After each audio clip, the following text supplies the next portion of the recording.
Hey guys, Mitch Worrell here from Lee Hogan's Building Champions program. I'm 34 years old and I come from Pioneer Bay, Victoria.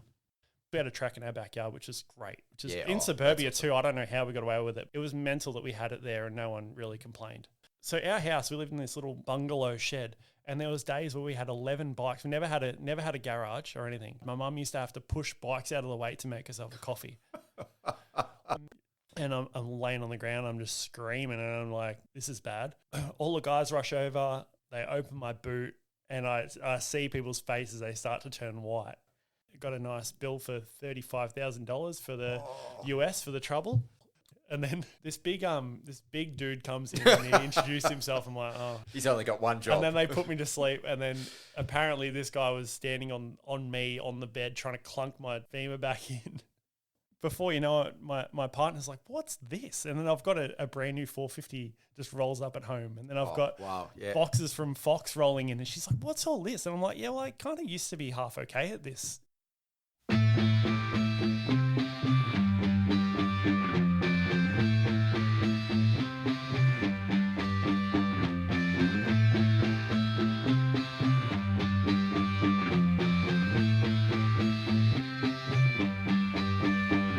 There were times I was lost, dark had fear, couldn't see through the rain. In the end it was clear, hit the fan. I was more than one man who was there to lend a hand. Together we'd stand, always had my back, my guardian soldier. Team pulled together, united we conquer. Blessed is he who in the name of charity carry me when I'm weak straight through the valley of darkness. Pitch blackness, the heartless, regardless, fear couldn't part us. Thick and thin, there by my side. At times we collide, but in the end we ride. Thick and thin, there by my side. At times we collide, but in the end we ride. We ride, ride. I am my brother's keeper. Keep on holding strong. United we stand, divided we fall. Together we belong. I am my brother's keeper. Keep on holding strong. United we stand, divided we fall. Together we belong. I am my brother's keeper. I am my brother's keeper. I am my brother's keeper. What is up, Moto fans? This is episode 22 of the Mental for Moto podcast, and I'm your host, Pete Wolf. Before we get started, a big thanks to our partners for this show, Graphics by Aqua, SBMX Suspension and Engine Performance, Death Grip Gloves, Works Racing, Iro, 5 Gloves, Shred Bike Care, Wolf Building Compliance, and Bolt Everywhere Premium Racewear. Also, I'd like to give a big thanks to everyone that bought themselves a 2024 motocross calendar to raise money for the Mental for Moto Rider Support Program. We've raised nearly $4,500 to support the privateer riders with their 2024 season so far. The calendars are still available on the Mental for Moto website, and it would be great if we could reach $5,000. So if you haven't already, it would be awesome if you could get on and order yourself a calendar today. Now for this episode, we have a fantastic industry guest, Mitch Worrell, who is a coach for Lee Hogan's Building Champions program. We actually recorded this episode in the Moto Asylum a couple of weeks ago, and I had a blast chatting with Mitch, not only about his work in the industry and his own writing, but a range of other motocross topics as well. I hope you enjoy listening to it as much as I did recording this one. So without further ado, here is episode 22 with Mitch Worrell. Mitch Worrell, welcome to the Moto Asylum, mate. Thank you very much for having me, Pete. Absolute pleasure. So what's been happening? Not too much, mate. Just came off a nice little night shift. Got home at 4 o'clock this morning and then popped up and came into the Asylum, came to the studio. So, yeah, it's good to be here finally. We've finally made it happen. So, yeah, it's really good to be here and have a chat. We might as well get started. You're our first industry guest for 2024. So tell us a little bit about your role in the industry. Yes, I'm a coach for Lee Hogan's Building Champions program. I think I'm in my 4th year on that program, which is an absolute I love it. I love coaching, and it's something I'm really passionate about. Yep. So and with that, comes a relationship with Honda Motorcycles and Fox and all our partners in that respect. So love it. It's great. So is this your busy time of year now, like coming into the pre-season? It is. Yeah. I just did a school at City MX, so I jump on with those guys, with Steve and their crew, and we do like a massive school holiday program out there. So I think we had I think there was like 34 riders as myself, Emma Milesevic, and then a couple of City MX's coaches as well there, which is a massive day for us. And it was really good fun. And yeah, it's something. And then I've got a couple of one-on-ones and that sort of stuff as well. A little bit of preseason stuff coming up as well with a few of my guys. So yeah, looking forward to getting into it with the guys and getting everyone ready for the race season. Yeah, I know there's a bit of a link. Do you have much to do with like the junior development program with Honda as well? Because that's also a Lee Hogan thing, isn't it? Yeah. So we've got our junior race team. A lot of we've got 3 riders from WA. We've got Seth Shackleton. We've got Leah Rimbus in the junior girls class, and then we've got Jacob Sully out of Queensland as well. So they're all rippers. We actually caught up for our team photo shoot a couple of weeks ago, and I got to ride with those kids, and it's unbelievable how fast they're going on dirt bikes. It's it's something that I think if you took them back 10 years, that they would win everything. Like the speed of these kids nowadays is unbelievable. Yeah, and Seth, he was out at PBI a few weeks ago, and man, he's got some style as well. Yeah, he is unbelievable on a dirt bike, that kid.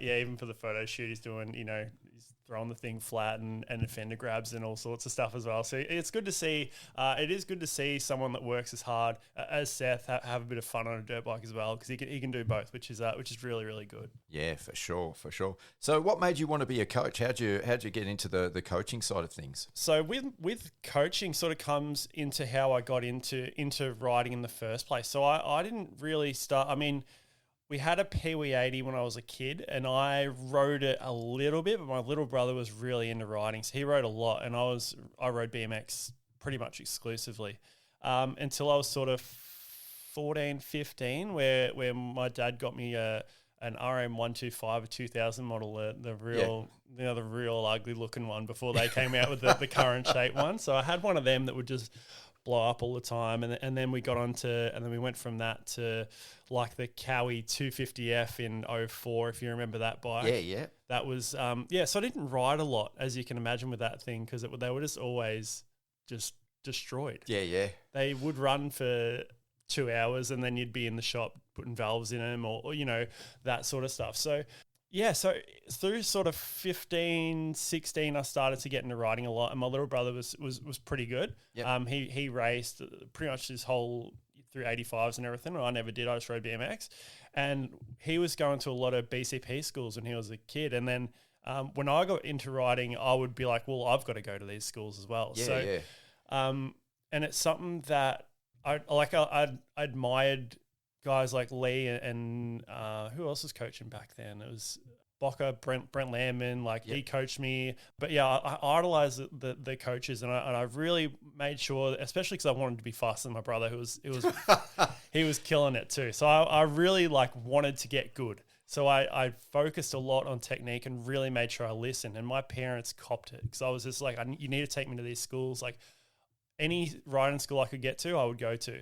And I think with that, and then as that sort of progresses, when I get to 17, 18, you get the call up from the coach, and they're like, hey, can you do a demo for me? And I'm like, well, yeah, I'll do a demo. And then I would start doing demos. And then I can't really remember how it started, but I was sort of 18, 19. It was like, can you help me out with a school? And I'm like, well, yeah, I can help out with a school. And then it sort of started from there, and I loved it. And it was something that I enjoyed, because it's something that I really... I took it on myself to learn a lot, so I wanted to be able to pass that on as well. Yeah. And it definitely helped me with my racing. I started so late, but it was it was something that got me up to that next level pretty quick by really focusing and working on my technique. So that's sort of how I fell in love with it and started with the coaching stuff. So what is it like that you get out of coaching on a personal and a professional level? Yeah, so it's such a good feeling to watch a rider that you're watching them struggle with something, and you can identify what is causing the issue, and then to identify that with the rider, and then see them overcome it and progress. And then the face, like on a kid, them overcoming something that they've struggled with. It's magic, mate. It's the best thing. Yeah, it's the best feeling in the world to help someone get better at something, which is something that I focus on it a lot myself. Like I want to improve at stuff that I do. So to be able to help someone through that process is massive for me. Yeah, and as we sort of, when we were talking off air, you said it kind of relates to real life as well, like away from the motorcycle, like having a challenge, having a goal and overcoming that. So. Yeah, which is something that, I love, anything challenging. Anytime I have to, challenge myself with something, it's very important to me to, because we live these lives that are so easy now. There's no, real adversity is hard to find. So sometimes you have to make it for yourself. So it is good to be able to challenge yourself and push to a new level that you didn't know that you could. Yeah. So on that note, what are sort of some of the challenges that come with being a coach? Oh, there's some challenges for sure. No, I think it's more, sometimes it can be, trying to, if it's muddy and you got to, get everyone over the hill of like, we're going to get muddy today, or, if a kid doesn't listen, there's a few kids that, you try to engage them and they don't, they just want to do laps or, which I get that as well. I understand it, but that's not, really like challenges in coaching, when you look at the grand scheme of things, like I get to be on my dirt bike, helping pay my bills by being able to ride my bike, which is, as a, when you start riding, you think that's unbelievable. Like to be able to be in a position where you get to actually make some money riding dirt bikes is unbelievable. To be in a position to be able to do that, that's every dream that I've ever aspired to in riding completed. It's great. Yeah. And having that positive influence on, especially like the next generation too, that's got to be pretty rewarding. Absolutely, which is very, very, very important to me. Yeah, very important to me to try to be a positive role model where I can, for sure. So when you're coaching, like what aspects of riding do you like your style? What do you focus on? Is it like the mental aspect? Is it technique? A lot of, I would say a lot more technique as far as what I try to coach on my end. Honestly, when I was racing, if I'm to be completely honest, my mental game when I raced was terrible. I still to this day, like, honestly, I was always scared of starts. I think one of my first races, I was in a first turn pile up, and honestly, I still, to this day, if I go to a club day, like I still wig out about it. Like it freaks me out. Like, and that's so common. Like, it's massive. I think if you asked a lot of racers that can't get a start, 100%. If you put them on a lie detector test, they would be scared. Yeah, it's funny you say that. Like, it's something that we talk about, like in the vet class all the time. Like, we'll talk about it on the line, and so many of the vets, even the guys that have raced, for 30 years, 40 years, even, they're terrified of the starts. And it's weird because for me, it's actually one of my favorite parts of the race. So I can't relate to that, but it seems to be really, really common. Like, I love it. Like, I love the start. It's the most exciting part of the race, but I've never been involved in a pile up. So mate, you've been pretty lucky then. Sounds like it. But you're the type of nut job that'd do well. Like, you have to be, at some point you have to be okay with just going, well, I'm trusting all these people not to to injure me, but it's one of the most, I can't imagine in sports there's anything more scary than 40 guys all lined up going into a first turn. Like, imagine if they did that with Formula One, it would be mental. Like, it's mental when they do two at a time. And it's funny you say that, because racing as a kid, that was something that I actually forgot, is how close you are to the guy next to you, especially now we're on big bikes. Like, you've got 4 or 5 inches between the ends of your handlebars on a line, and you've got, 40 guys in a line all taking off at the same time on uneven ground, and there's ruts, and, so no one's going straight really out of the gate. No, we're in a very, very, very unique sport where you have to sort of drop some brain cells off at the door when you roll into the track. Yeah, you got to shut that off, like that side of your brain. You 100% have to. And you have to, and then the other thing with that as well, which is something that I think in a practice start, I have quite a good starting technique. Like, if I do practice starts, I'm quite good at them, which is nice. So I think to be able to pass that on, I can still pass that on, but as far as I can give you the tools to get a good start, but when you get there, like it's on you. There's nothing, it's on the rider. It's not, you can have the best technique in the world, but if you're freaking out, which is what I would always do, you're doomed to get a bad start. You can't, there's nothing you can do. And then, and I always had it in my mind, I'm like, I'd rather, get a bad start and then I've got something to lean on if my results aren't good, or, this sort of stuff, which is, looking back at it now, like that was when I'm a 20-year-old, 19-year-old kid, and I don't know what's happening. My brain's not even developed. I'm just like, oh, that's my excuse why, I should be better, but I'm not getting the results that I should be. Just, I just got a bad start this race. It gives you a crutch, which is something that as you get older, you sort of look back and go, wow, that was like a mask that I had on. Like it was this, and I speak a lot, not to throw him under the bus or anything, but Dean Mosey is quite a good friend of mine, and we talk a lot about this sort of in-depth sort of mentality stuff of riding and even the image that you sort of portray. And it's something that I always did when I was younger. I sort of had, which like an idea that I should be doing better than I am, but really I'm doing as good as I deserve. Like for the work you put in, or for sure, for the work I was putting in, it wasn't good. It wasn't good enough. Like, and the thing is as well, like I would, even with racing, like we'd go away to these 2-day opens, and I would go out the night before and go to a bar, or I would. This is not now. I literally don't drink at all now. I'm fully straight, as straight as it gets. Don't drink. I'm a lunatic now. But back then, I would go to a bar and then get back to the hotel room at 2 a.m. and sleep, and then wake up in the morning and feel terrible. Like, I just feel no good today. And it's like, well, of course you don't feel good today. It's like a self-sabotage thing, which is something as I get older, I look back and I go, man, I could have, if I could put my brain on now that I had, if I put my old brain on my young body, it would have been a much, much different story with my racing career. I mean, I'm so happy that I almost did that because I could focus on coaching. But with my racing career, it could have been a lot better, I think. I'd like to think I have some sort of natural ability on a dirt bike. Having seen you ride, you definitely do have some sort of natural ability on a dirt bike for sure. Yeah, but so it's just interesting to look back at that sort of stuff and get into the mental side of it as to why you had these sorts of image sort of thing. I don't know. Yeah, and look, I've spoken to other coaches as well, and I really think there's probably a lot that you can bring to the table as a coach when you haven't had it easy and you haven't had the results. Like, so when I talk to Pete Boyle. Yeah, like he's one of the most naturally talented riders. He is unbelievable, that guy. I've ever seen. And he says to me, he goes, you just got to do it. You just got to go out and do it. You don't. And I say, I can't do it. And he goes, you got to want it more. And I'm like, it. And the reality is, like, it doesn't matter how much coaching I get, how much training I get, or how bad I want it.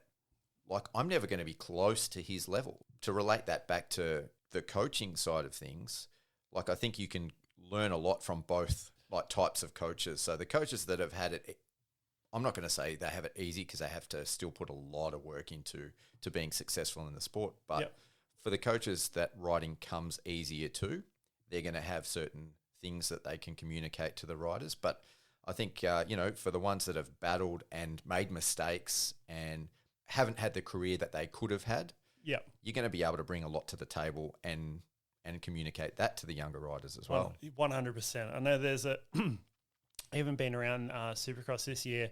Last year, sorry. It's 2024 already. Yeah. I've been around Supercross last year, like, talking to a few of the younger guys, like Brody Petschauer, who I'm quite fond of that kid. He's really good value.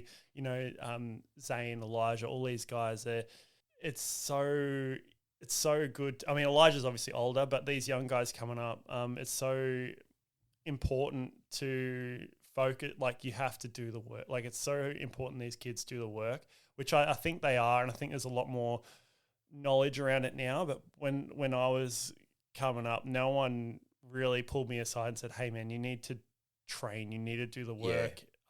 Because I maybe there were people I just wasn't listening or something, but I don't know. I always thought that I just should do good but then I never thought I'm not training. I'm not. Yeah, I'm going out at a practice track and doing whips and messing around and not actually doing motos or anything. I'm just. And as we sort of said before, there's an element of motocross in the sport, which is something that I love. That's super grounding. Like, it doesn't matter how entitled you feel or how well you think you should be doing. Like, if you're not putting in that work, you can't hide from the fact once you get on the track. You can't hide from it. No, and that's and it's a realization that I get every time I go to a practice track now. The level of the average rider now compared to 15 years ago is astronomically higher, and I think that's to do with having access to YouTube. You can watch so much video of these professional riders, their technique and everything. You can nut it down. You get a guy who goes to a dealership, buys a bike, they jump on YouTube, they've watched 10 hours of the best technique in the sport. So already their brain is going, oh, that's just how I ride. Yeah. Whereas 10, 15 years ago, you're trying to get people out of the habit of just, all these bad habits that just happen when you naturally jump on a bike without seeing anyone who knows how to do it really well in super slow-mo, high def. The access to, and I guess the knowledge of technique and riding style and like even the physics of riding an off-road motorcycle, it's improved so much. Like I had on repeat, I used to hire a video of Brock Glover, old school, and I watched that over and over and over. And I look like at the 5-minute clips that you can get on YouTube now, and the knowledge that riders have today, and that is so easily accessible to the average punter, is so much beyond like, what the best rider of that era was able to communicate in this like hour-long video. Absolutely. And the thing, and even with race coverage, like you see that there's guys filming at a supercross and they're just zoomed in on Jet's feet and what Jet's feet are doing. There's something that you're not getting 10, 15 years ago at all. Yeah. All that sort of stuff. So, it's really cool to see the sport evolve, because honestly, I thought, in the era of Ricky, James and Chad, I'm like, that's it. That's as good as you can ride a dirt bike. But then you look at how far technique has come from there to now, with foot position, all that sort of stuff. Yeah, it's so different.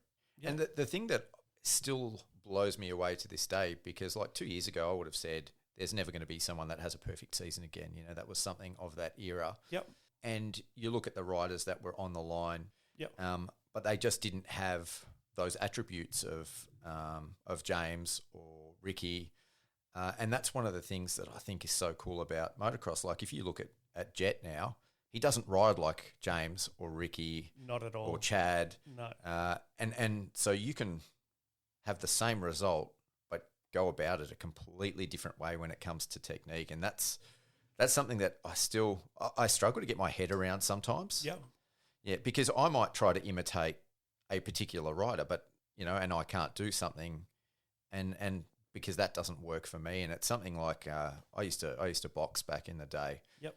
And I always used to focus, I think, too much on technique rather than follow my natural style. Yeah. And that was something, I guess, a flaw that in my game that I now recognize. I want to, when I look at other riders, like they are all different, and I've got to do what works for me when I'm riding, and it's definitely helped me improve a little bit. Yeah, absolutely. There's not one set formula, that's for sure. But I honestly think on Jet's perfect season last summer in America, winter here, I think we'll look back and that was one of the most special 3 to 4 month periods in the sport that we won't see for a very long time again, I don't think. Yeah, especially doing it as a rookie. Unbelievable. And the way he went about it, like his riding has just transcended the previous maximum, what was thought, to be the peak of riding ability. Yeah. And the things that he does on a motorcycle, like you'd have a way better understanding of it than me, but I look at it and sometimes it defies like physics. It looks like he's just having fun. Yeah. Like he's just rolling around, enjoying his time on his bike, jumping little bumps and just trying to find little fun stuff to do while he's going 2 seconds faster than anyone else on the track somehow. I mean, case in point there was that sand section at A1. I don't know if you saw the clip of that. Yeah, that's unbelievable. Yeah, everyone's sort of riding it like, traditional rollers on the back wheel, and he just hopped through it hops in, hops out. Yeah. It's over. Not even like it's in sand, and like there's zero weight to his bike. Like it was just like effortless. It'll be interesting to see how he goes this weekend after a little bit of controversy with Jason Anderson on the weekend. Did you see Jason's? Yes. Yeah.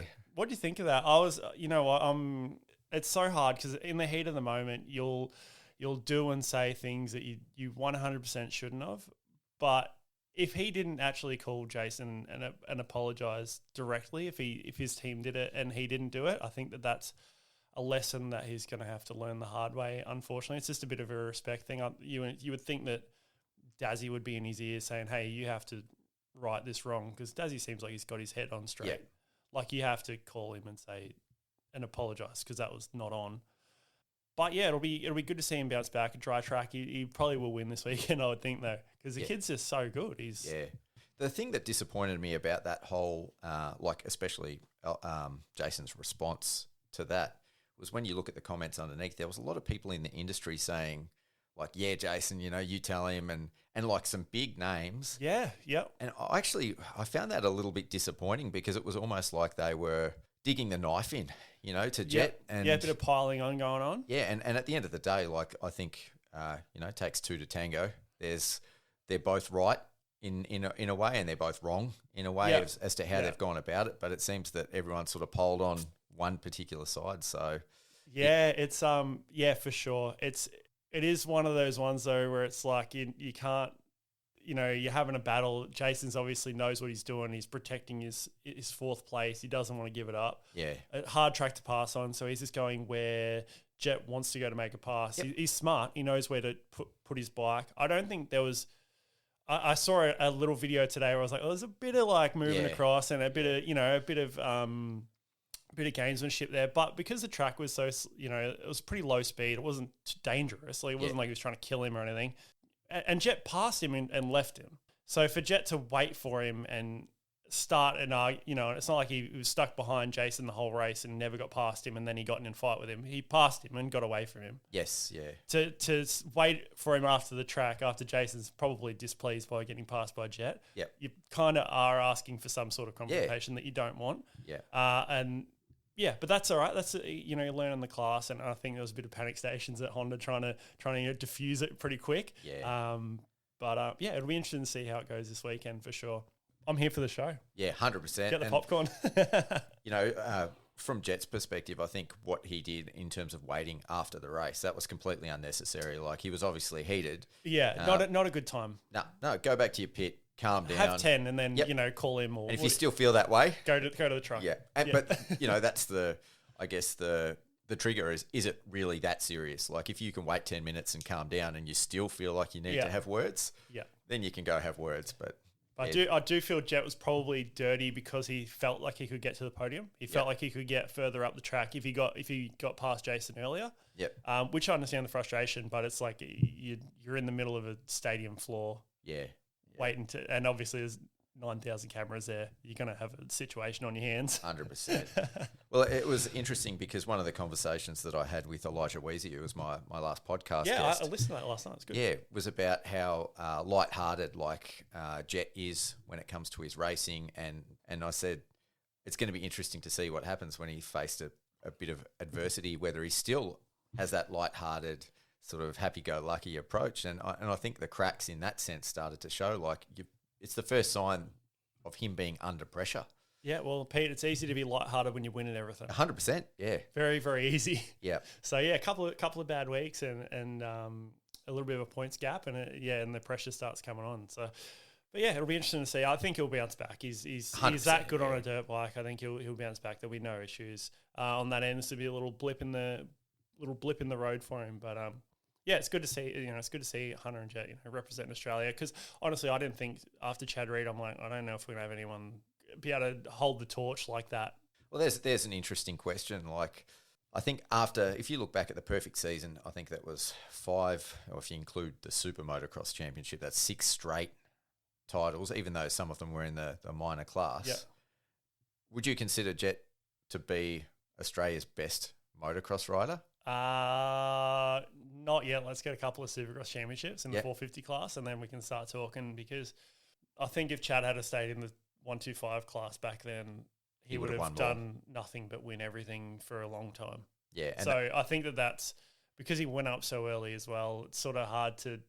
But then it also, it's a perfect season's It's only been done before by the two greatest riders. Yeah, it's nothing to turn your nose up at. So it's a very good discussion. It's interesting to talk. I know, Chad was racing until he was 38 odd, and Jet's 20. Yeah. So it's hard to without that staying power. It's hard to say without that staying. But Jet has one 450 win, and Chad has 40 something. Yeah. So let's get to 40 odd. Yeah. It's obviously a subjective discussion. There is no very subjective right answer. I think in terms of skill level, I think he's on a level that we haven't seen before from any Australian rider, and he's definitely up there in being one of the most skillful riders. But results, he's still got a little way to go. Just got time. Just got to get time under his belt, and he'll get there.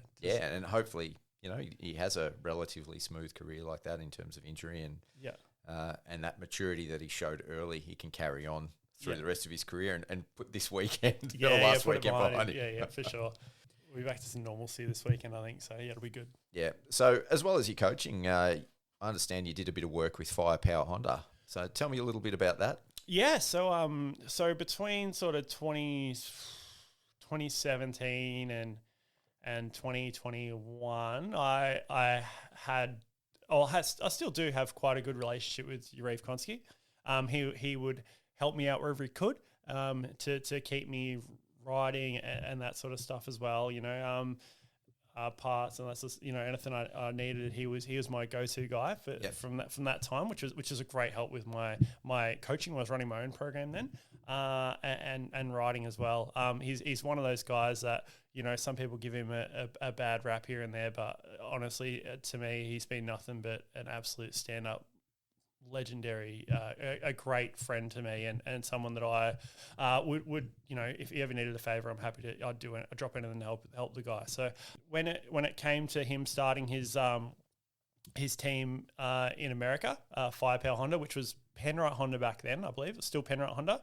We sort of discussed, and I wanted to go on a holiday to California anyway, and do a little bit of riding over there, and go to a couple of supercrosses. So it sort of came to be where he was like, I need a couple of people help me. I'm happy to come across and help. Yeah. And I managed to stay with a couple of friends over there and 5 minutes from the shop. So his shop in Marietta. And I went over there and helped Yarrive and the team sort of set up the truck, get everything sorted, help the guys on for the first 2 rounds, and the month leading up to that. So it was really, really good. A lot of big days of work. Just with setting everything up. You're starting from scratch in a different country. It's a big deal. So I was happy to lend a small helping hand in that, and create really good relationships with Nathan Alexander, who's Max Anstey's mechanic at the moment. He's quite a good friend of mine. Got to do some work, and it was really, really good to be able to, be on the floor for Anaheim 1. It was something very, very special and something I won't forget. So, to be on the floor there. And then also with that, because it was the 2020 season, I was actually at St. Louis on the floor for Kenny's first win back after his arm injuries. Yeah. So, and that was one of the most electric feelings, being on the floor for that was unbelievable to see Kenny win, especially with Honda, and to be part of the Honda program. It was huge. It was huge result, and really, really cool. And I'm a massive Ken Roczen fan. He's probably my favourite rider, I've had to say. Yeah, he's my guy. So I got the signed tee. I was born in Germany, so there's an extra reason to like Kenny. Yeah, absolutely. No, massive Ken Roczen fan. So really, really cool to see that. Oh, awesome. Yeah, in terms of Yarrive, like last year, as everyone listening will know, it was my first year sort of doing the media stuff for motocross, and I've always found him to be like so generous with his time. He's upfront, he's open, he's honest. Like when you interview him. Great interview, Yeah, and there's been times where I asked him for an interview and he said, like, I'm busy at the moment. Can you come back? And he'll look at his watch and say, can you come back in 45 minutes? Yep. And I'll say, no worries. And 45 minutes later, I'll come back and he's waiting, like he's ready to go. And, so he's true to his word, whereas other people might just disappear. Yeah, for sure. So, looking at their effort, or having seen their effort in the US, how does that sort of compare to what you've seen over here as far as Honda's effort? And what are the main similarities and differences? I think the Yarrive's program here is it's pretty much Dakar and Yarrive are the two big premier teams. Yep. I think that his Australian program, with the shop he's got here and that sort of stuff, and the States, I think it's a very, very similar program. I don't think there's, the level that he has in the Australian program is very, very high. Yep. Which I think translates to an American. It's sort of pretty similar, I would say, to an American program. And the American, I haven't seen what he's got going on at MTF now because he's moved across to Tallahassee, yes, where the team's based out of now with Marty and that. So I haven't seen their setup there or anything, but what they had in Marietta was quite good. But I would even say the Australian program was a little bit more better than that, what they had over there, because it's sort of just thrown together. They had a shop and yep, Twisted Development with doing the engines and that sort of stuff, whereas everything's sort of more in-house in Australia. So, yeah, it's a bit different now, but obviously now they're doing the engines in-house in Tallahassee, I'm pretty sure, if that's still the case. So, yeah, I would say they have a really, really good program over there too. Yeah, and he's handed off the running of the team to Marty Davalos as well. Yeah. So, it looks like that's really progressed as well. Yeah, and from what I've heard, Marty's been really hands-on and really involved, and I think it's showing. See Max's rise in the 250 class. He's been fantastic. It's been phenomenal, yeah. And yeah, I just hear nothing but hype over Max Anstey for the East Coast Series. So I'm looking forward to that kicking off, and I'm a big Max Anstey fan. So hopefully you can get some wins and hopefully try get a championship. Yeah, likewise. Probably shouldn't be, but I was blown away when I saw him ride over here just for the Aussie Supercross and the WSX. Like, I don't know what it is about him, whether it's his personality or the fact that he's a Brit, but I just wasn't expecting to see someone like, he's got, again, an awesome style on the bike, and he lays it down over the jumps, and he's just an unreal rider, and I wasn't expecting that level of I guess style, it's just cool. A big thing with Max is his roll speed in turns is unbelievable. Yeah. The amount of speed he carries, like his roll speed is fantastic. What do you say? He's so good on a motorcycle as well. Yeah. Just it's an absolute pleasure to watch. Really, really good style, and he's rapid. Unreal. All right, well, we're going to take a quick break just to hear a few words on behalf of our sponsors, and then when we come back, we've got a few other things to talk about, including your time as a rider, and just some of the other discussion points that we'd sort of talked about in the lead up to the podcast. Brilliant. Listen to these ads all the way through, and you'll find out how you can win some cool prizes by supporting the sponsors who support Mental for Moto. Death Grip Products. Trav at Death Grip Products was my very first in-studio guest and the first sponsor of the Mental for Moto podcast. As a rider, Trav wanted a glove that was affordable, lightweight, and maximised performance and feel, but couldn't find anything that ticked all of those boxes. And so he decided to design his own glove, and that's how he came up with the Death Grip Reaper motocross and mountain bike gloves. I've been wearing Death Grip Reapers for about 3 or 4 years and absolutely love them. Ever the supporter of the Mental for Moto podcast, Travis set up a discount code just for listeners of the podcast. So to get a whopping 35% discount, either visit deathgrip.store or the Mental for Moto website and enter the discount code MENTAL23, and you'll be able to pick up a pair of Death Grip Reaper gloves for under $23. Wolf Building Compliance and Fire Protection. Having a quality fire extinguisher in your trailer and workshop is one good way to make sure that your valuable dirt bikes don't accidentally go up in flames. Servicing the Greater Melbourne area, Wolf can help you out with all your fire protection needs. Visit wolfbc.net or click on the link below and use the contact form, and the guys at Wolf will be sure to look after you. Graphics by Aqua. If you want a lit kit, Graphics by Aqua have got you covered. Neon colours, metal flaking, holographics. Graphics by Aqua are taking jersey prints, graphics kits, and graphic design to the next level. Best of all, Graphics by Aqua is locally based and exclusively use premium quality local suppliers for their full range of products and services. They even do custom logo designs and work uniforms. To see some of their awesome work, check out the Graphics by Aqua Instagram page and give them a follow while you're there, or simply follow the link below to visit their website. SPMX Suspension and Engine Performance. Steve Powell, the man behind SPMX, is a former pro racer, a former factory mechanic, and the current 40-plus Aussie Pro MX champion. so you can trust that he has the expertise to get your bike dialed in specifically for you. And no, bike mods aren't only for the pros. Speaking from first-hand experience myself as an average rider, I can tell you that the changes that Steve's made to my bike have not only made it handle better, but also resulted in me having far less of those oh shit moments and fatiguing less as well. So whether it's setting up your suspension and chassis to suit your speed and type of riding, remapping your ECU, to getting the best performance out of your motor, SPMX is your one-stop shop. To learn more about all of the great services available at SPMX, simply click on the link below and let Powley get you sorted. Shred Bike Care. The concept behind Shred Bike Care is simple. A clean bike is a fast bike.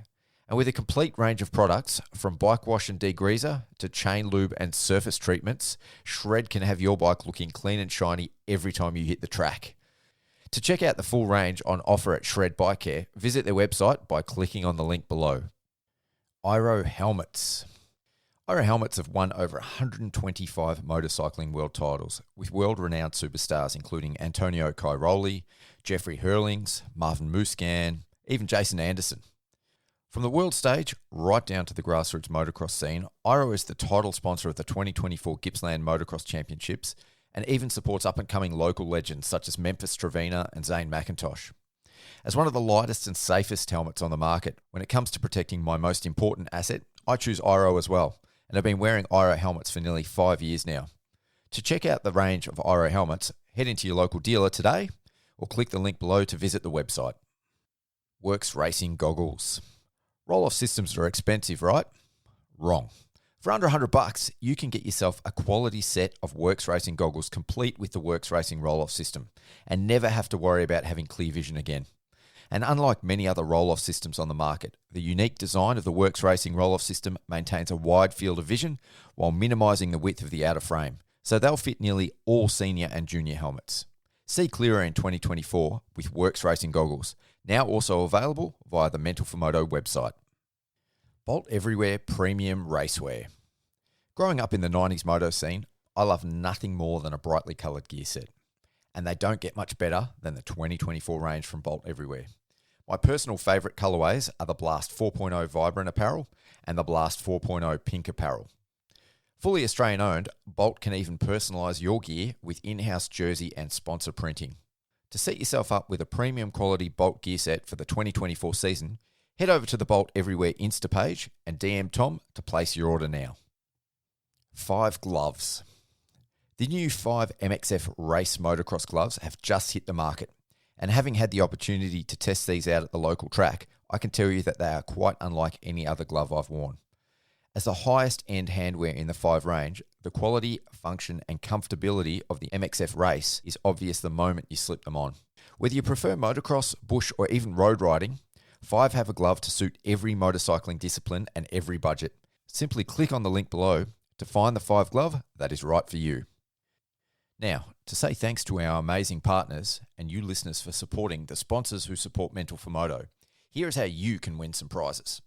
All you need to do to enter is post an Instagram story of you using a product or service from one of our partners and make sure you tag Mental for Moto so we see it.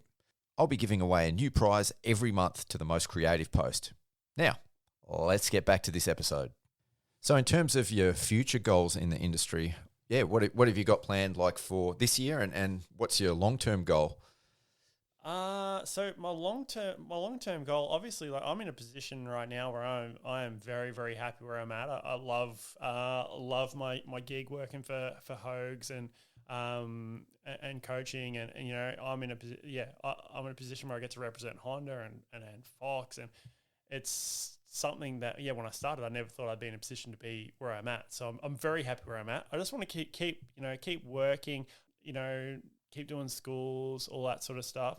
I personally want to improve my riding this year. Like it's something that when you're coaching a lot, you don't actually get a chance to step back and work on yourself. So it's something that over the last few years I've sort of felt myself sort of slipping a little bit, and you sort of catch yourself at a practice track going, geez, I need to do some work here. So it's so I want to definitely keep running schools and keep working with my students as much as I can.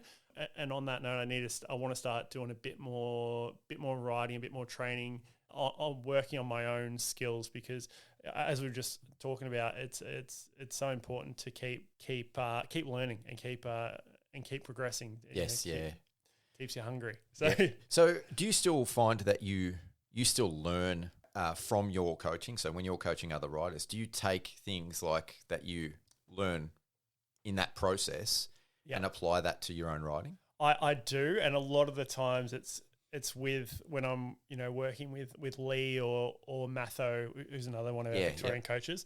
They will see me do something like, hey Mitch, you're dragging your brake here, or now I'm riding a 250. It's like, you need to rev the thing hard. I'm like, yeah, you're right. I didn't need to rev it hard. Like, it's sort of little things like that where I pick up from those boys. Yep.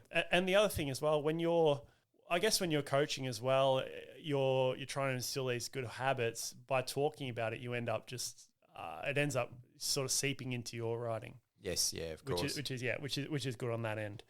But so I just want to keep doing the right thing by all our sponsors and right thing by our students, and be a positive role model as much as I can in the sport, which is all I can do. And obviously, and now being a dad as well, which is the coolest part about being a dad, which my son's nearly 2.5. Yeah. So for the last 2.5 years, I've been coaching as a dad, which completely changes the whole thing again, because you look at your students now, not just as students, but you're like, oh, that's someone's son or daughter. Like that could be my son or daughter. You know what I mean? Like, and you treat.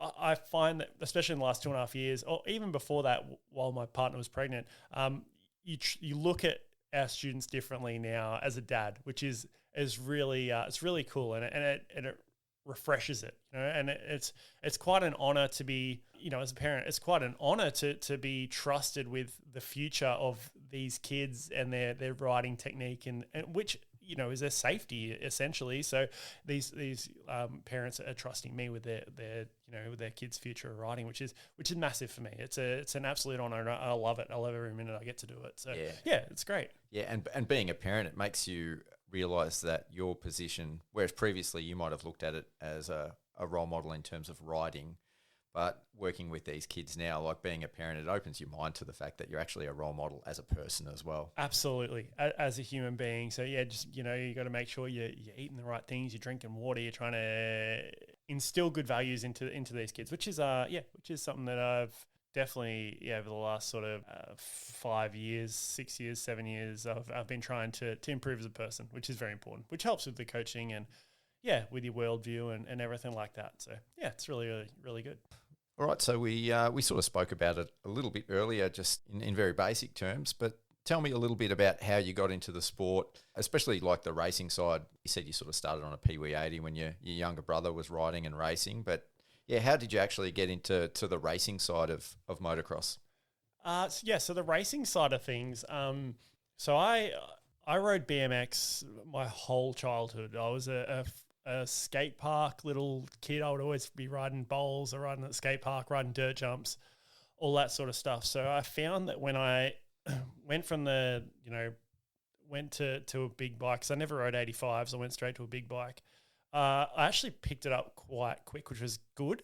And then with the racing side of things, like my little brother was racing all the time. So it was sort of like, oh, well, now Mitch has a bike, he might as well go race. Yeah. So I think I did maybe one junior race in C grade, one junior race in C grade lights in Geelong, and had a massive first turn pile up first race. And I'm like, well, great way to start. Yeah, just an absolute disaster. So that was pretty much it for my junior career. I did one race, got crashed in the first moto, and that was I think that was it for the yellow numbers for me. So then then I went up to C grade lights, and my little brother was still racing juniors, and we would just go hit every race we could. And then with that, I started to get more comfortable with it.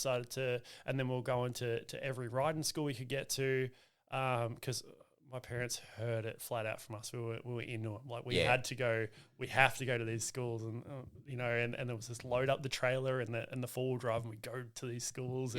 And then we raced a bit and turned 18, and then got my license, and then I had a really, really good group of friends who were really fast. So I was always riding with fast guys.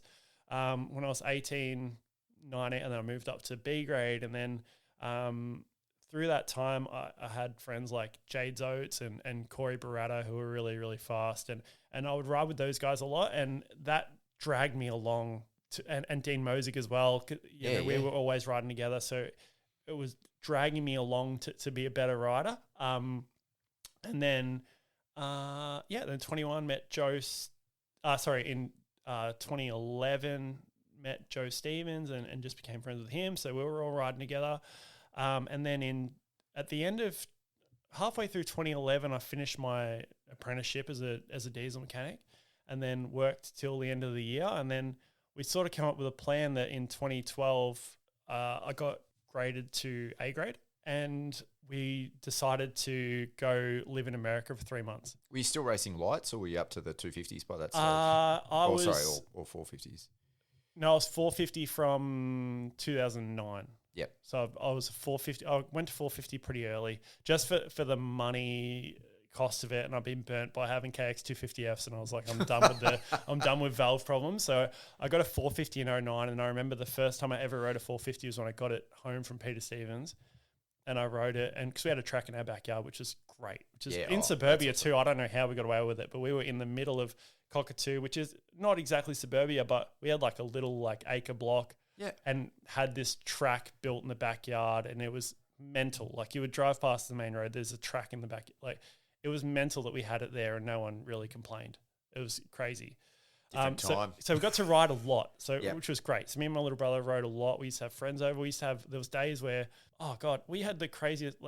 So our house, we lived in this little bungalow shed, and there was days where we had 11 bikes. We never had a garage or anything. Yeah. 11 bikes inside. My mum used to have to push bikes out of the way to make herself a coffee.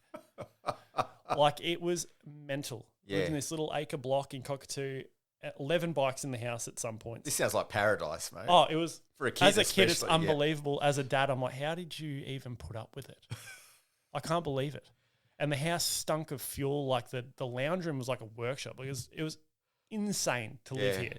Anyway, had the track at home, whatever. And then, so in 2011, Joe Stevens, my friend Kev Mack, is a really good friend of mine. He runs actually Australian Tattoo Expos now. He's a business mogul. So you're a number one client? Yeah. So he's, so he ran a tattoo shop at the time and this sort of stuff. And then we decided we're going to go to MTF. And we're going to live at MTF and go to America for 3 months. So the boys all saved up. I went to the bank and got a $25,000 personal loan. Yep. Which was probably the dumbest financial decision I've ever made. But I got a $25,000 personal loan, and I went and lived in America for 3 months. So we went to MTF, made friends over there, bought bikes over there, and trained at MTF. So we were riding MTF all through December 2011. We were riding there. And then 2012, our boot camp started with Colleen. Yep. So 6 weeks boot camp. So what was your goal when you were going over there? Was it to race in the US or to train to come back and race in Australia? In my mind, I was coming back and I was gonna do well at A grade, and I was gonna race nationals. Yes. Some nationals. That's what I was gonna do. So that was the plan.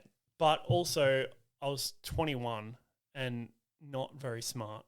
So I went over there and spent the whole time riding, which I loved the riding part. They had a gym at MTF and everything, and I would not darken the door of the gym. So I got called, they called me Rockstar over there because I'd never trained. I was just, all I would do is I would go do the riding bits. Yeah. And then I would just not show up to the gym, or I'd show up to the gym late, or I wouldn't even roll up, which is just, I think about it now and I'm just like, what do? You have such a great opportunity to actually make something, and I just didn't. So, anyway, boot camp starts. So we do the first week, all good. And then one of the days on the second week, because Tallahassee's a college town as well. So we're having a lot of fun. I was having a lot of fun at night in this college town of Tallahassee. Yeah. And then I would come back to MTF, go to the bunk, sleep, get up in the morning, it's time to ride. All good. So I remember it was one day. So living the dream, basically. Living the absolute dream on this personal loan that I have no worries about paying back yet. Yeah. And still living at home and just having a good time. So I was over there living in this bunk and with Joe and Kev, and then Yeah, it was one day, and then we were doing a rollers section. So we were tripling into a rollers section. It was basically just working on a section with Colleen. And I remember I tripled in and clunked it, and then had a massive crash. And I definitely rung my bell. And then I got up, and I'm like, oh, I'm okay. And then kept right, I got back on the bike, straightened it all out or whatever, and then we got back on. And then in the afternoon, Colleen's like, all right, we're going to do a moto. I'm like, all right, no worries. So we're doing a moto. And then there's a double near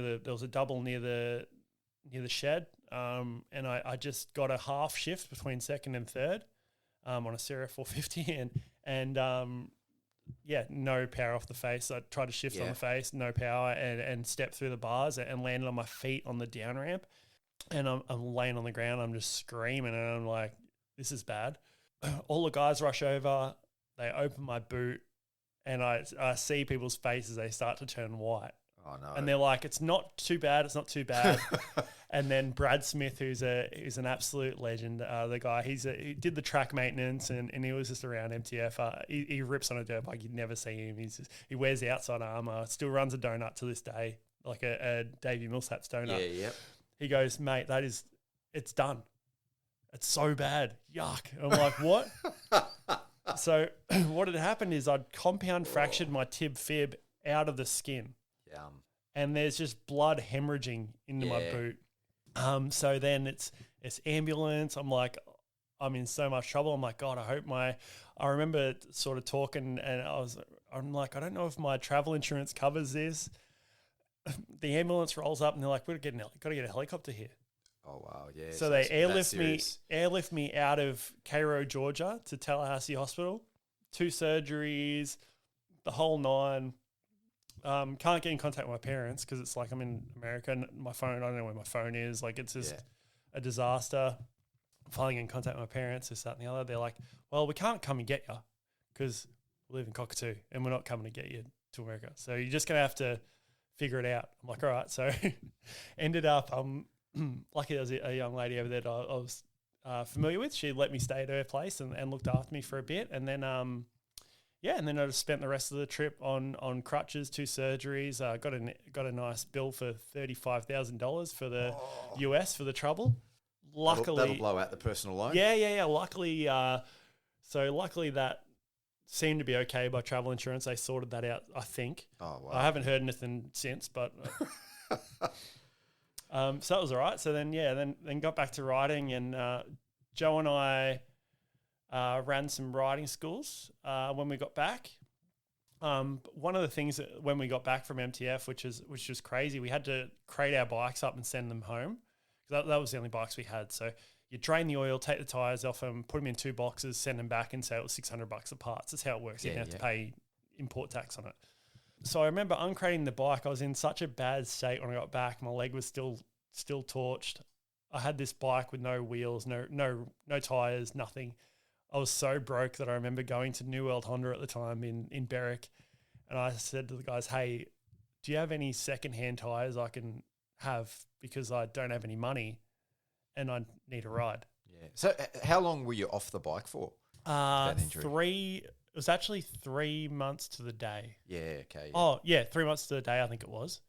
And then the first ride back was a riding school with Joe Stevens at coaching at a riding school with Joe Stevens at Blue Rock. So, which was great. So yeah, I managed to get back on the bike. It wasn't great by any stretch, but we got back on the bike and it was all good. But I had to borrow tires and beg, steal, and borrow to get back on the bike that's again. rough. So yeah, which is great. So then at that sort of point, I was like, oh, it might be okay. Maybe this year I'll just get through this year and we'll see how we're going. I might have done a couple of local races maybe towards the end of the year. I can't really remember. And then through the summer, we got a deal with Power Sports Kawasaki in Seaford. Yep. To run, it was the first year of motocross athlete development with Joe Stevens. So I was lucky enough he got me on the team, and we're running riding schools. And I was like, all right, now this year, I'm doing it this year. So all summer I was training my butt off. We would go up to there's a track up in Stall. We'd just pound out motos. I was getting after it,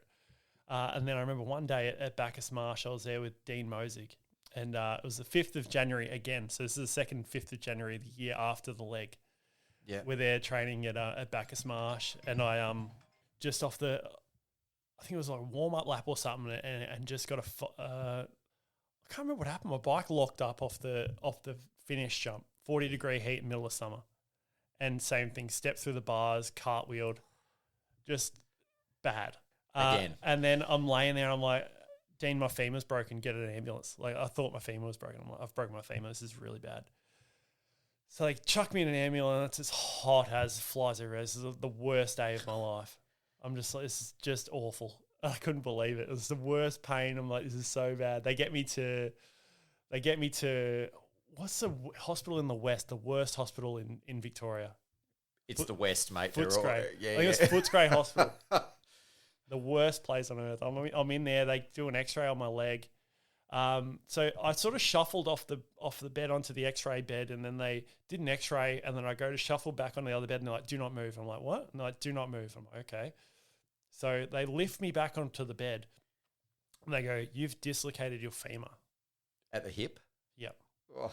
And cracked my pelvis. And I'm like, "Okay." And they're like, "We're gonna have to put you under and get it back in." I'm like, "Okay." And then this big dude comes in and he introduced himself. I'm like, "Oh, hey mate, how you going? Yeah, all good." He's only got one job. And then they put me to sleep. And then apparently this guy was standing on me on the bed trying to clunk my femur back in. And I'd already booked a trip back to MTF again. Yep. For 6 weeks' time. So I'm like, okay, my femur's has gone back in. It feels terrible, but we're good. And so what was the damage to your pelvis? Just a crack. It wasn't too bad. Luckily, it was just a crack, so it was nothing too crazy, but still not good. So I got the femur back in. This is 6 weeks till when I have to leave to America to go back to MTF again, just to have a ride and catch up with the guys and stuff. So I booked another trip. So I was like, I loved it over there, so I'm going back. And then luckily enough, 6 weeks out, I actually got to ride, which is good. So I got to ride at Colleen's place and have a roll around. So it was good, yeah. But after that point, I was like, you know what, I'm focusing on coaching because I can't be missing this time off work. I've got bills to pay. I can't do that anymore. So at that point, I'm like, you know what, the racing thing's probably not happening for me now. This is where I'm going to pull the pin on it because it's just too much. And I have a chance to make money coaching. I'm not going to make money racing. Yeah. So pulled the pin on the coaching deal, on the racing deal, and really focused on the coaching. So yeah, that was 12 years ago that I really decided that this is I'm coaching now. So and then from then on, I've just been really focused on it. A few years with MAD, and then went off and did my own thing, and then the deal with Lee was unreal because I out of the blue, I sort of through 1920, I had a lot of stuff to do on the house, on my house and renovations and that sort of stuff. So I had a really nice bike. I got through Yarrive, was one of Brayton's race bikes. Oh, fantastic. So I managed to get one of them. So I had to sell that thing to pay for some renos and some stuff around the house. So got rid of that, and then didn't really have a bike for a long time. I was just renovating my house and riding BMX and really not. So were you coaching through that period? Through the time when through then, and then I sort of got out of it as I was doing my house. I was like, I'm not sort of coaching as much anymore. I sort of let my coaching brand go, and I was just really trying to get my life in order as far as house and that sort of stuff going. So I gave up on riding for a year and a half or 2 years or so, and then just rode a lot of BMX again. So I got back into BMX. I loved it. So I had a bunch of really good friends who are really, really the same thing as the riding stuff. Had really, really guys that are really good on BMX. So I was riding with those guys, and they were dragging me along. I was starting to get quite good at BMX again, and then met my partner, and then out of the blue, I'm like, I'll just get a bike. I'll just get a bike and see what happens. So I found on Marketplace that a friend of a friend was selling like his 2019 Sierra 450. Had like a black frame and black swing arm. I'm like, that'll do. Looks all right. And then he's like, yeah, I can bring it. I'm like, can you bring it to my work? Because I'm busy. I need you to so I can have a look at it, just bring it over. And he's like, no dramas, I'll bring it around. And ended up getting sent out to a breakdown when he was bringing the bike around. So I was like, all right. Then I just asked one of the boys, like, can you just look at this thing, make sure it runs, and here's the cash. If it's any good, just get it. Yeah. So I bought this bike. And then I took its PVI and rode it. I'm like, this is the most roached thing I've ever ridden in my life. Yep. It's an absolute disaster. I hated the thing. It felt terrible. The bushes in the forks, it would like clunk when the suspension would unload. Like, it was torched so bad. I'm like, I can't believe I just spent $7,500 on this thing. I'm like, no. And then, anyway, so I rode that a couple of times and decided that I'm out. Like I've got a bike. If I need a ride, I've got one, but I'm not riding because this thing sucks. I don't want to ride it anyway. I don't want to spend the money on the thing to get it up to scratch. So, and then out of the blue, my phone dings and it's Lee, and he goes, "Hey man, have you still got a coach's license? And have you still got a Honda?" And I'm like, "Yeah." And this is December 2020. I'm like, "Yeah." And he goes, Oh no, maybe it was in January 2020. So the start of January. And he goes, we've got our boot camp. We just need another coach. And I'm like, next week. And I'm like, okay, I can make it work. Maybe. So had you coached for Lee at that, leading up to that? No. Already? Yep. No. So I'd done schools with him here and there back in the day, but I'd not done anything really with Lee. We'd obviously kept in contact and talked or whatever, but nothing too crazy. And then I'm like, okay, well, I've got this roached bike I'd be surprised if it'll even get through a 3-day riding school, but we'll just see how it goes. But it's red, so that's it's red, so it's the right colour. So I called up a sponsor of the show, Steve Powell. Yeah. I said, "Hey, Powell," because I was in Pioneer Bay, local. He was in Kura at that time. I said, "Hey, Powell, can you work some magic on this thing and get it rideable?" And I'm like, "You've got, a few days. It needs to be done." And he goes, "Mate, I'll see what I can do for you." So Powley came through, got the thing barely rideable for me. It actually felt pretty good to ride. So so then I went out to the 3-day riding school with Hogs and did a half a right job. And my partner's like, because she only knew me through BMX, she didn't even know that I really, she'd heard that I rode, but never really, she'd seen me that I had a bike and nothing of the sort. And after the school, Hogs goes, "What are you doing for a bike? Like, what are you doing?" And I'm like, "Well, I'm going to sell this and I'm not riding anymore." And he goes, "Well, I need another coach. Like, I'll call Honda and Fox and see if we can get something happening." I'm like, "What?" And he goes, yeah, well, I'll let me make a few calls. Next week, he's calling me up. He goes, "Hey, man, your 450's at my house." And I'm like, "What?" And he goes, "Yeah, and can you just email Jimmy from Fox for your sizes?" And I'm like, "No way." And then and then before you know it, my partner's like, "What's this?" And then I've got a brand new 450 just rolls up at home. And then I've got boxes from Fox rolling in. And she's like, "What's all this?" And I'm like, "Yeah, well, I kind of used to be half okay at this riding." Yeah. She's like, couldn't believe it. She's like, "You're just a BMX guy, aren't you?" And I'm like, "Well, no." It's like you've been living this secret life that she doesn't know about. Yeah, and then she's like, "Well, all right, what's all this then?" And then, before I knew it, I was coaching with BCP, which is something that I'll be eternally grateful, because if Hogs didn't give me this opportunity, I 100% would just be a skate park BMX guy again, like an old skate park dude that would just see riding skate parks till I'm 50. And not riding dirt bikes anymore. So it's really rejuvenated me and made me, love riding even more, because I did love BMX a lot. And I still do, but there's nothing as good as riding dirt bikes. Yeah. And as we sort of spoke about, it was something that I wanted to bring up, was the influence of BMX on your riding style. We did talk about it a little bit off air, but like you're a pretty tall, lanky sort of guy, and guys with your frame tend to look pretty awkward on bikes sometimes. Do. Yes, they do. And again, I don't want to be blowing smoke, but you've got this style that, as I said before, like I could watch all day. It's just silky smooth, and it's definitely not typical of someone with your frame. Yeah. And I didn't know about your BMX background, but that makes a lot of sense. But yeah, do you feel as a rider, like all that time riding BMX and dirt jumping has influenced your riding in a positive way? 100%. I think it's something that a lot of kids would benefit from, as far as something to do when you can't ride, is get on a BMX, ride a BMX track, ride skate parks, do all that sort of stuff. It gives you a little bit more. I think it's like a bike control thing. Yeah. With being tall, it's no secret. I'm a tall guy, and I always got grief. Like scarecrow, tall guy, giraffe guy, all these different things. And you know what? I saw, you see videos of guys that are taller on a bike and they look goofy. It's something that I'm so conscious of trying to not look bad on a dirt bike. It's something that I really try to concern myself with. Like, it's very important that I have a good style on a bike. To me, I'm very I love the aesthetics of riding a dirt bike. I love filming, love photography. I love that sort of stuff where you get to like the expression of it, I guess. Yeah. Like, I love putting together the artistic side. Yeah, the artistic side of it. I love putting together a kit. I love, all that sort of stuff, which is something that's, great with the sponsors that we have.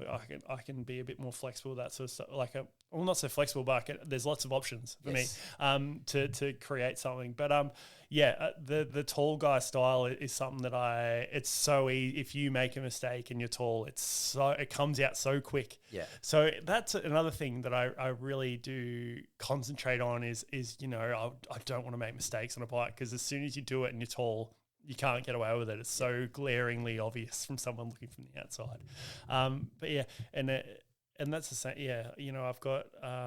See, the first clips I saw of you riding were on Instagram, and I did not click at all that you were tall. Like, when I watched those clips, and it wasn't until I think it was the photo you posted of the team, the BCP team, that I actually went, geez, he's pretty tall. And then obviously I met you after, and but I didn't click when I saw the footage of you riding. That makes me so happy.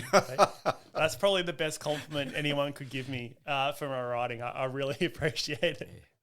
Yeah, it's something I definitely work on, and I love it. I love messing around, trying to look cool on a dirt bike, like doing like one-legged whips, all that sort of like fun stuff.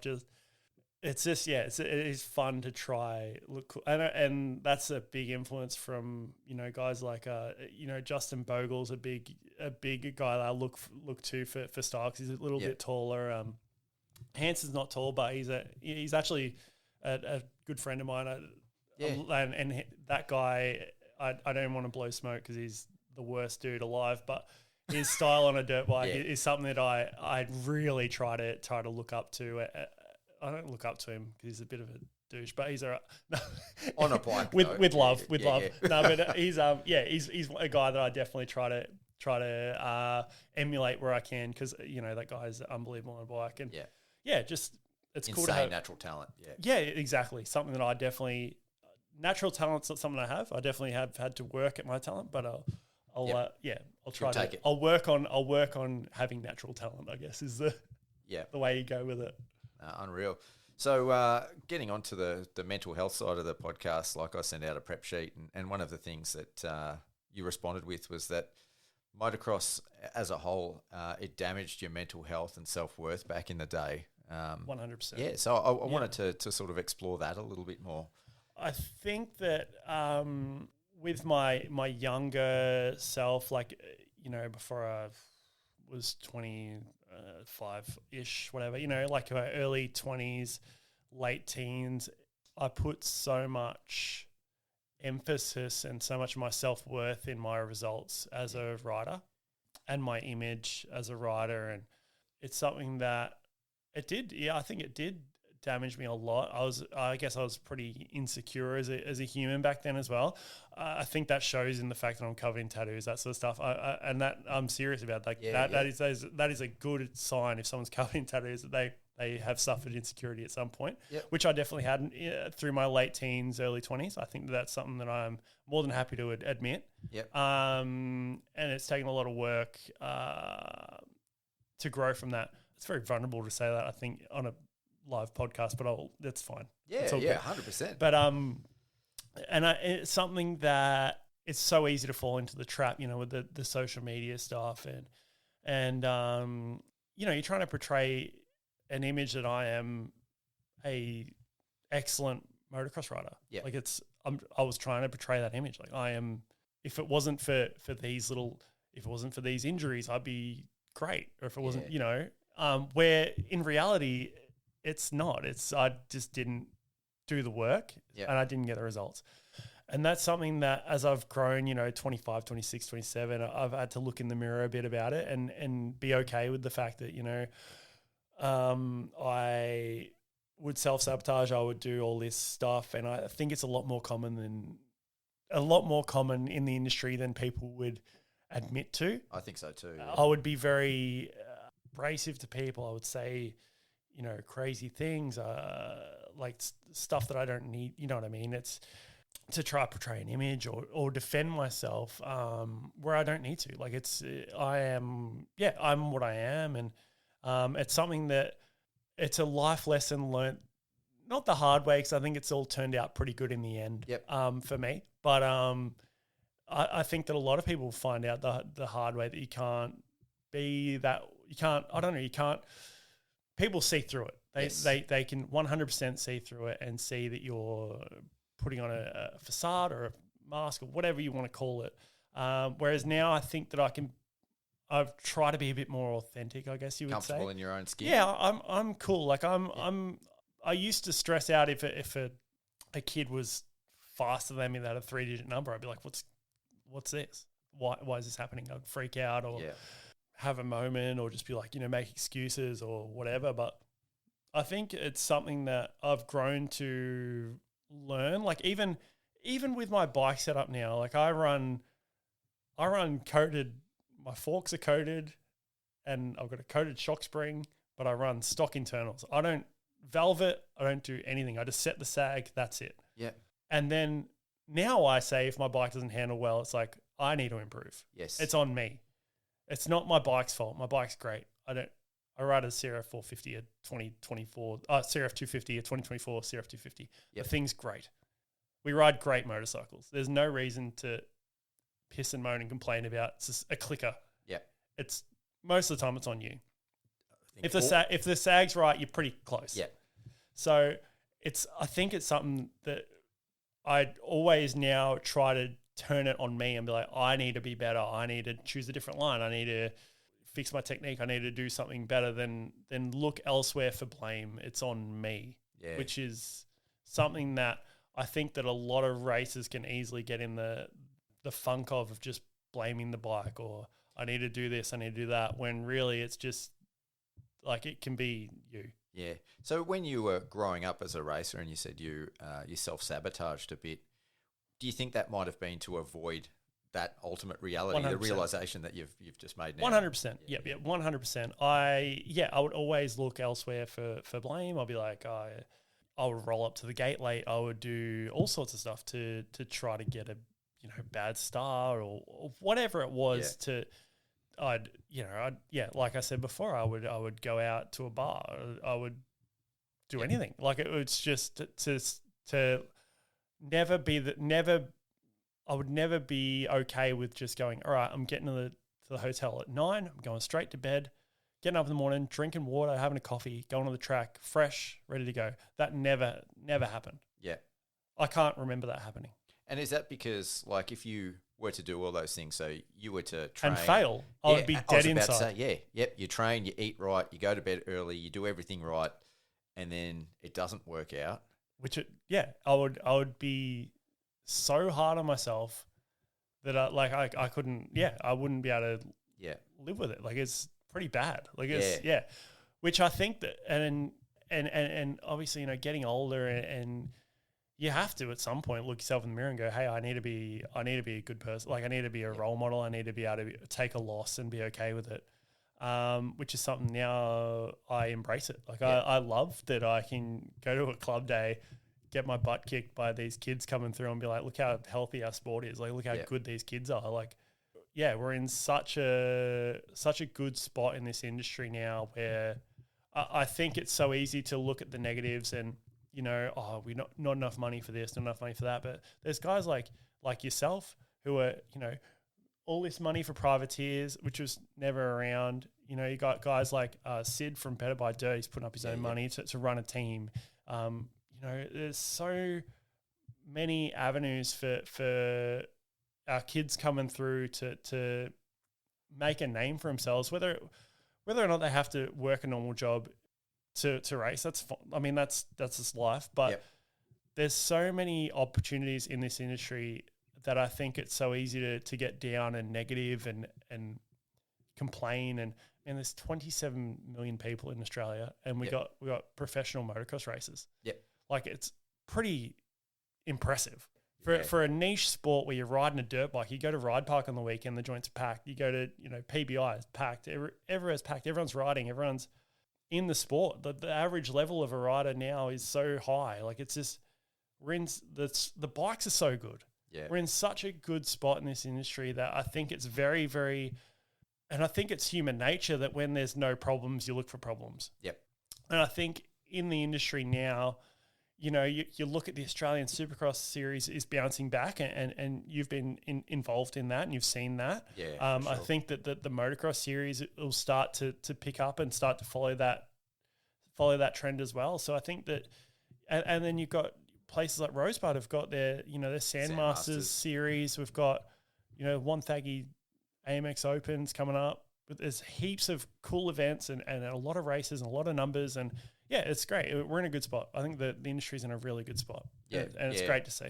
Yeah, I agree. And just going back to sort of one of the things we were talking about earlier, like looking at some of these younger guys coming up, and I've got, I guess, I'd call it the benefit of having some life experience. I find it actually a little bit painful sometimes how, and I guess you suffered that same sort of mindset, they're almost like mutually exclusive. Like, you can't, if you're not doing well, you can't be happy where you're at. And I wish some of these younger riders that are coming up now wouldn't beat themselves up. Like, okay, 20th or 30th might not be where you want to be, but be happy because the week before you were 35th. Yeah, for sure. And obviously at the end of the day, like, you're racing a dirt bike, on a quote professional level in Australia. Like, that's pretty impressive. Like, for anyone that's not in that position that loves dirt bikes, like, that's such an awesome place to be. Yeah, and you can still be hungry for more. 100%. And that's the balance. Like, so in terms of your experience and the mentality of being a racer, like, how do you sort of broach that subject when you see riders doing that? Yeah, I think it's a perspective thing. I think you're in a, if you're in a position where you're getting the opportunity to go drive to Queensland to go race a national, like, that's something that you'll be able to tell your kids about. Yeah. That's such a great life story. Like, it's such a great experience. It's something that I wish I I could have done. Like, what I mean? It's something I look back and I do regret it. I wish I had a better attitude, and I probably could have been in a position where I could have done that.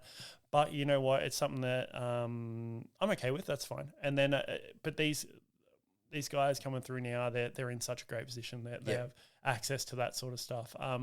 So much support, so much help along the way. I think, there's different programs out there, like, your Reeves Ride Red program.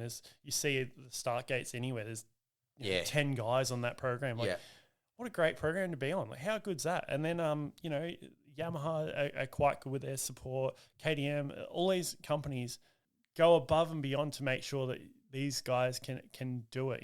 Like you had Elijah on the podcast the other day. His deal with Yamaha and Oats MX, and he's cruising around, doing wheelies next to trains, and he can do that. And then obviously he's got a business on the side, but to be in a position where you're in that, you can do that. You have access to that sort of lifestyle. It's great. It really is great. And I think it's something that results aren't everything anymore. Like, results aren't everything anymore. I think it's so important to, they're a lot. Like, it's very important for your own self-satisfaction. If you work hard and you want to get a result, I think it's important that you try to do that. But at the same time, like whether you get 10th or 16th in a national doesn't change whether or not, Gas Imports are going to support you, or Faceta, or whatever, company, Fox even.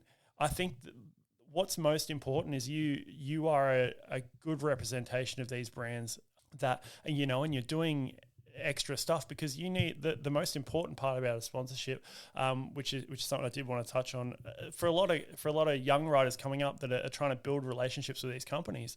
You need to offer something to these companies, and you need to have a relationship with these people that are, writing the checks and sending the product to get anything. If you're just sending in a resume going, I got 16th at insert national here, like, they look at that and they go, well, okay, like, there's a guy that got 15th and there's a guy that got 17th. Like, what are they doing different?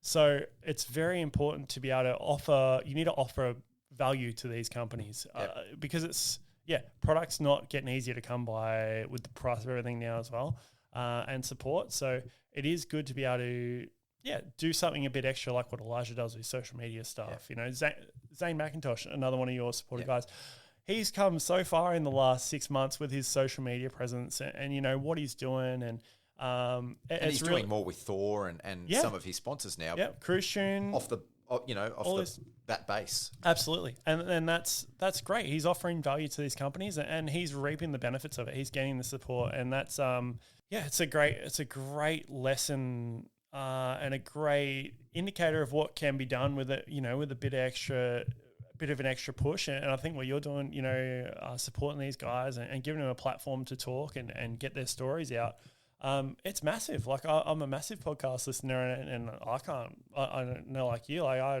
go to work and I just listen to podcasts. I love it. I love learning about stuff. I love, you know, learning about different people's experiences and even. It's just all growth, isn't it? Like it's just all about. There's so many great stories in the sport, and you can learn 100%. So much from it. Yeah. And I can speak a little bit about or speak to the point you just made before. Like when I put out the call for the rider support program, I did have riders that just sent me a race resume. There was no hi, this is who I am. Yep. And look, to be honest, you know, the media side of things, the way I look at it, like I'm not doing race news or race results. It's about telling stories and bringing those stories to the public, like the riders, the personalities. So at the end of the day, like, again, if you were to look at Mental for Moto as a brand, I was way more interested in the people behind. Like, I don't care if they're coming 20th or 10th. I wanted good people. Yeah. And people that, you know, had a story, an interesting story. And that was a lot more important to me. And I think there is a lot of value in, it doesn't matter what brand you've got, even if it's a gear company or a shop or a dealership. Sorry if hopefully the listeners can't hear the dog in the background going crazy. Right. That's good, a little bit of background noise. Yeah, fast and loose, yeah. And I think, you know, there's so much to be said of bringing that sort of value to the brands that you're representing. It's not just about race results. Yeah, absolutely. And then another thing on that as well is it's so important, and it's something that I really, really work on as well, is because the industry is so small and you know, there's revolving doors and moving pieces here and there and everywhere. At some point, you're not going to be on the same program you were on last year. Yeah. But if you can get through your career without burning bridges, you'll have so much of a better result. Yeah. Because before you know it, you'll be back on what you're on. Because I remember through our MAD deal, I was on Peter Stevens and Fox. Yep. And and Mick Sinclair was running that program at the time. Yes. The Fox program, and I lost that gig because of my bad attitude. And Mick and I, and I actually reached out to Mick after his podcast with you, and I was like, man, I need to right this wrong, because me and Mick had an issue. Like, yeah. And I saw him at Adelaide Supercross, and I went up to him and I apologized to him man to man, and we buried the bridge. And like I'm obviously back with Fox now, which is a company at that time I thought I would never be able to be back there. You know what I mean? So it's so important not to burn bridges and try to, if you have a disagreement, you need to talk to people man to man, like the jet thing, the same thing. It's so important to be able to not, I don't know, you need to fix wrongs. Like it's so important. And that's something that and Mick was great about it. He was really, really good. And I've got so much time for that dude. And he's doing such a great job with the Australian Supercross as well. So I'm stoked for the guy. And and I was young and arrogant. I was just dumb. Like I was just like an idiot. I didn't really understand how the industry worked. Obviously in hindsight, it's all good. You look back and you go, man, I'm sorry, dude. I was the worst. And I think, from what I know of Mick and the relationship that I have had with him, just more recently, sort of speaking to him last year, like he's a spade kind of guy. Yeah, absolutely. Like if you're up front and there's no bullshit, I think you can appreciate that, and you'll 100%. get on fine. And yep. that beef can be buried. So. Yeah, absolutely. No, and it is. So you've that was on you, Pete. You sorted that one out for us. So it's good. I had some sort of influence. Yeah. So It's good, mate. I really appreciate it. Yeah, but yeah, it was and on the Australian Supercross thing, I got to manage to go to Adelaide and Melbourne as well, and yep, yeah, the job they're doing is unreal. Yeah. I know that there was a lot of people talking a bit negative on Adelaide, but in the stands and at the event, mate, that was one of the best nights of race, and it was awesome. Really, really good. Yeah, I loved it there. I loved the whole setup there with the way that they had the riders start off in the crowd. Yeah, like for the pre-event, I guess, hype up. Yeah, that was really cool. And as much as the tracks are limited in those small stadiums, the atmosphere is just phenomenal. Like, it's great. I wish you could get that atmosphere in somewhere like Marvel Arena. It's yes, for sure. Yeah, I wonder if there's anywhere that's sort of halfway in between. I actually thought about that the other day. You know what would be cool? I don't know if they'd ever be able to do it, but if they ran like a strict arena cross series, like you went to like the Adelaide Entertainment Centre, Rod Laver, maybe like a three or 4 round series just in those entertainment centres in each capital city, like. That would be unreal. Yeah. Alongside the Supercross, I don't know. I mean, obviously we probably don't have enough people to do it, but that would be really, really cool, I think, to have like an arena cross series and a Supercross series. But you could run it through the winter or an off. Yeah, it's...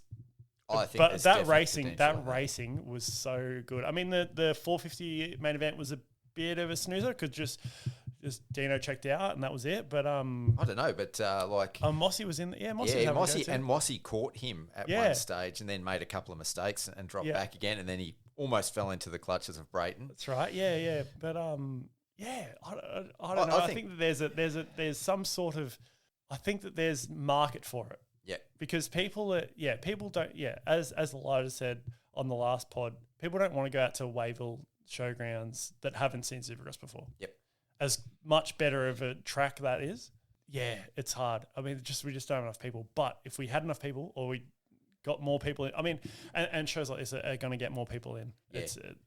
It's simple as that. At the end of the day, like if you look at it as a business model, having a predictable atmosphere, like the outdoor arenas or venues, like you're prone to wind and extreme heat, extreme cold. Doesn't matter what time. Which Newcastle was a victim of that. We're in Australia, so all these things can happen. And so, if you want a predictable crowd, which is obviously going to bring the dollars to the event, and then make it a sustainable event moving forward, and it's going to interest sponsors and other partners, promotional partners, which in the end allows for growth. Those indoor stadiums. Perfect. Tick all those boxes. Perfect. And I think if you simplify the tracks a little bit, so they're not like full spec Supercross style, you're going to bring, I guess, riders that are more developing those skills into it.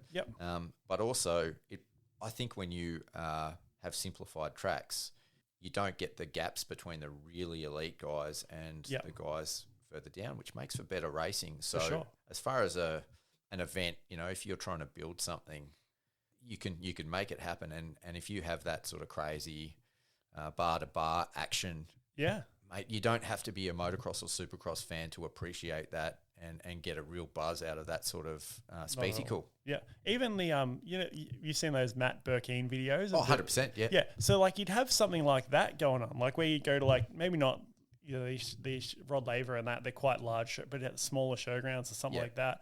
Where you get like a local arena cross thing happening, sort of like what they do at Mildura and that sort of stuff, but like an indoor one. You get C grade dudes having a C grade race out there. You get B grade race. There's a bunch of classes, a lot of money made through entries as well. Because you could charge $150 for an entry, and people would pay it. There's no dramas. They would love to do that to race under lights. $150 is no big deal. $200, whatever. You would do it to have that experience. I think anyway. Well, I would consider. I know a lot of guys that would love to do that, and then it sort of gets your feet wet a bit in Supercross, and with that, then more people go, oh, I'm interested in Supercross. Maybe I'll build a track. There's more places to train. It's sort of all grassroots builds a whole the whole sport up, because I think that for a business model, I think Supercross is the pinnacle of the sport. Yep. I think that's where the show is. That's where people are going to gravitate towards, sort of similar to how America, they want to see the elite riders as well. Yeah, 100%. And I think it's hard to get people over the line to go to, what was that mud national in Victoria? What was that one? The real bad one. Wodonga. Wodonga. It's hard to get people to go to Wodonga in the mud when it's 12 degrees. That actually didn't have a bad crowd. Was it all right? Was it? Yeah. And it was, we could go down a whole rabbit hole here, but they had spectator areas there that they could have just thrown some crushed rock down. And look, I don't want to criticise, because from my understanding, it's the clubs that actually prepare the venues, and that I think there was a mistake with the watering, effort, and money. No, that was Appen with the mistake with the watering. Right? Yep. Yes. Wodonga was the 40-degree mudder. Yep, and Wodonga was the rain. But like, I must say, I was pretty impressed at the turnout there and the resilience of the crowd. Like, because those spectator areas it was just grass. It started off as just grass. Yeah. And it ended up just being like a mud wrestling pit. And people just kept walking through and standing there, and they were knee deep in mud, and there were shoes coming off, and it was classic. Like, but yeah, the people still watched, and it rained throughout the day, on and off. People. And it actually wasn't too bad. Like, there was a good crowd, and brilliant, and people watched the show, loved the show. So. That wasn't so bad in terms of that, but it's not what you want when you go into a Supercross. That's for sure. No, definitely not. But but it's just put those people in a dome, and they're happy. They'll go there all Saturday night, something to do with the family, and And sort of on that note, like being inside at Marvel Arena, like I was down on the floor taking photos next to the track, and the perspective. Like, I've been in the crowd before at in the past at Supercross, and it's so different when you're on the floor. And you probably know this yourself, like you were saying with the Firepower guys when you worked with them. When you're in the crowd, like the crowd roars, and you think you can hear the crowd, but really what you hear is the crowd around you when you're in the stand. Yes. Yep. When you're down on the floor, all of a sudden, like, you can hear 360 degrees, and when the crowd roars, like, it's invigorating. It's such a different perspective, and I can only imagine for the riders, like at a place like the Adelaide Entertainment Centre or Rod Laver, like when that crowd fires up, that's just got to be like the buzz of a lifetime. Like the sound when Parker Ross passed for the lead in the SX3 final, in Adelaide. Yep, that was crazy. That was loud, and that was in Adelaide. It was so you're like you're on top of the action. And even when Liam Atkinson passed Reece Budd in the LCQ, like just up the inside in the last corner, that was just insane. Yeah. It was a really it's a good. And then for the for Marvel, I was actually in a high end corporate box. Yes, which was great. But was that through BCP? No, that was through my little brother's building company, Wellington Build. Shout out. So he got me up in the corporate box there with the fam, and you know what? It was great to watch it up there and catered and all that sort of stuff. But the atmosphere is not the same. Like, you're looking through these windows. You're not like. It's almost like you're watching a TV show. Like, you're not involved. You're outside of you're outside of the experience, which is which as to watch a show, that's great. But for me, it's like I need to be in it, sort of thing. It's a bit of a different experience. Yeah, and like I use the example of being down on the floor, but I totally agree. At Marvel, like the atmosphere wasn't as good as Adelaide.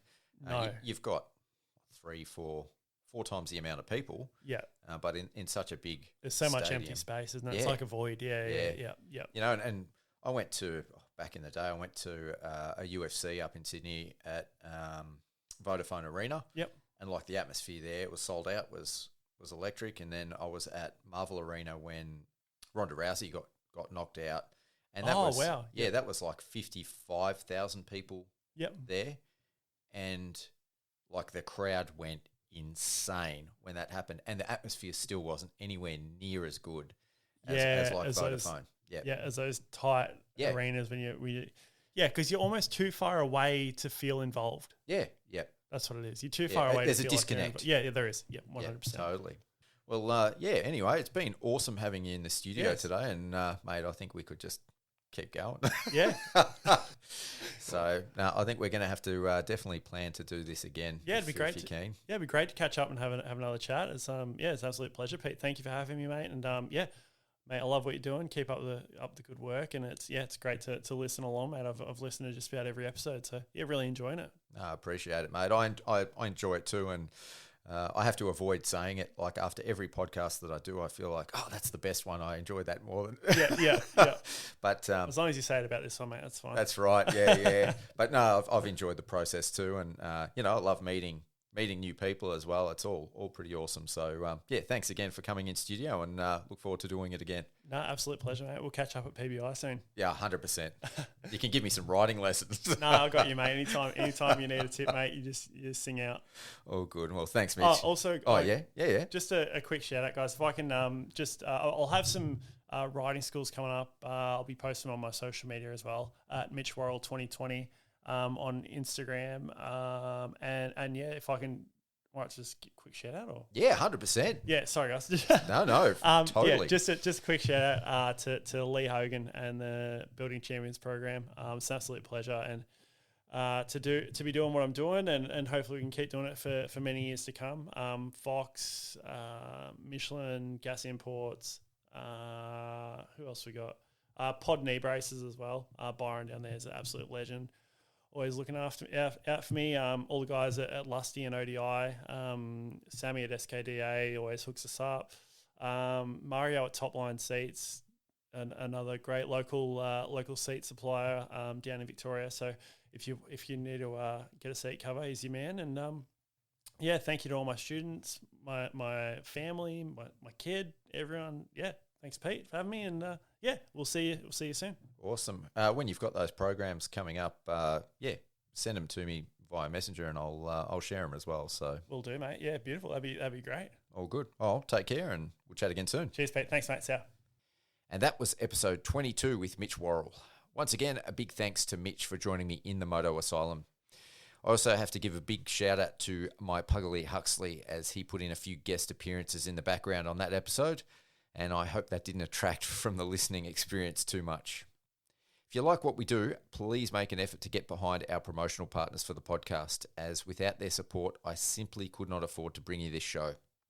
Graphics by Aqua, SPMX Suspension and Engine Performance, Death Grip Gloves, Works Racing, Iro, 5 Gloves, Shred Bike Care, Wolf Building Compliance, and Bolt Everywhere Premium Racewear. Our next episode is going to be a race review of the AMX Open, which always produces some great racing and will no doubt give us plenty of interesting talking points as we creep ever closer to the commencement of the 2024 Pro-MX Championship. So until then, keep your wheels pointing down and the dirt flying. This has been the Mental for Moto podcast, and I've been your host, Pete Wolf. Until next time, see ya.